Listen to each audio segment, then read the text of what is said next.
E aí, tudo bem com você? Sou o professor fininho de Biologia e vamos fazer um comentário hoje sobre o desenvolvimento da vacina e algumas peculiaridades importantes dentro desse tema.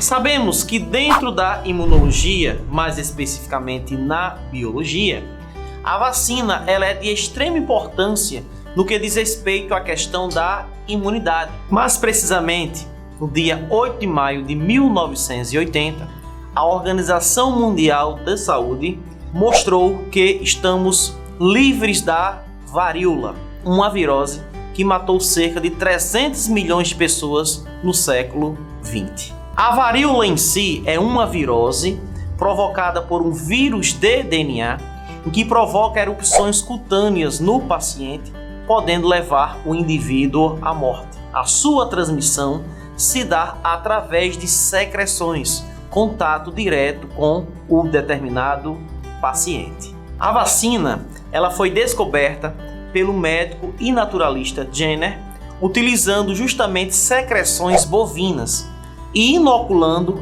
em indivíduos que apresentavam a doença. Com o passar do tempo, foi observado que esses indivíduos que passaram a utilizar esta técnica passou a apresentar uma certa imunidade e curando definitivamente desta doença. Quando falamos em imunização, imunização representa mecanismos de defesa do nosso organismo. Ela pode ser natural ou artificial. A imunização natural é quando o indivíduo pode entrar em contato diretamente com o antígeno ou com os anticorpos. E afinal de contas, professor, quais as diferenças entre justamente anticorpos e antígenos? Antígenos são partículas estranhas, partículas que causam justamente uma reação com os anticorpos de um determinado indivíduo. Essas partículas, que são esses antígenos, realmente são importantes para estabelecer uma resposta imunitária. Essa resposta imunitária é através de proteínas denominadas de imunoglobulinas, que passamos a chamar de anticorpos. Lembrando aí, tá, que os anticorpos são de vários tipos e várias formas, e eles apresentam uma certa especificidade.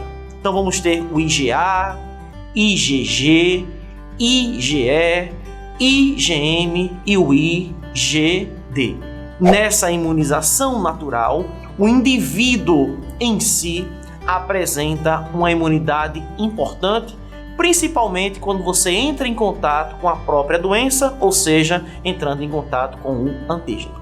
Já no caso dos anticorpos, durante a gestação, quando observamos a passagem de anticorpos via placentária, temos também o contato com esse anticorpo e, consequentemente, observamos uma imunização natural. Já a imunização artificial engloba basicamente o soro e a vacina. Se diz, por exemplo, que o soro representa uma imunização passiva, porque o soro já contém os anticorpos específicos. Já a vacina representa uma imunização ativa e ela é importante justamente ao ser inoculado no indivíduo para estimular a produção de anticorpos. A vacina representa uma imunização ativa por ativar o sistema imunológico. Observamos aí, então, que existem vários tipos de vacinas desenvolvidas, obviamente, em laboratório. As vacinas mais conhecidas são as vacinas onde passamos a utilizar os antígenos ou os micro-organismos ou fragmentos de micro-organismos atenuados, ou seja, enfraquecidos. Esses antígenos atenuados são inoculados em um determinado indivíduo, são reconhecidos pelo sistema imunológico e, consequentemente, passamos a produzir anticorpos e essa informação ela vai ser armazenada em células de memória.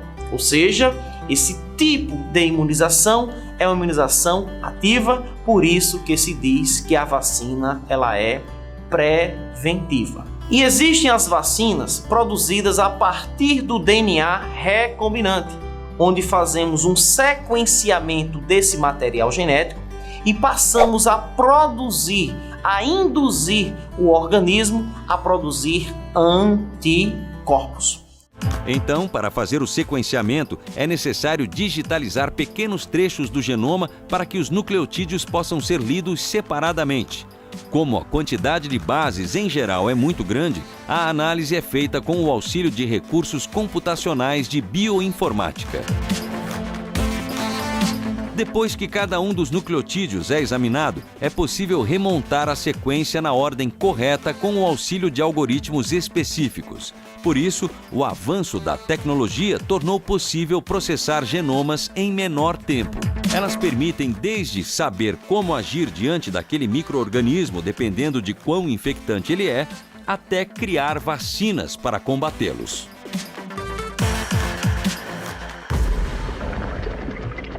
Essas vacinas, elas são altamente específicas e, de qualquer forma, pode provocar algumas reações. Lembrando aí que a vacina, em linhas gerais, ela é preventiva. Daí a necessidade de você, basicamente, entrar em contato com a vacina primeiro, antes dos antígenos. E aí muitos perguntam, professor, e a questão da imunização passiva através do soro? Já no caso do soro, ela é basicamente produzida a partir do plasma, de animais como, por exemplo, equinos. O soro antiofídico, coletamos o veneno da cobra, aplicamos uma quantidade baixa ao animal e esse animal passa a produzir os anticorpos. Ao fazer justamente a retirada desses anticorpos do plasma, obtemos basicamente um soro específico para aquele tipo de serpente, para aquele tipo de cobra que foi inoculado no cavalo.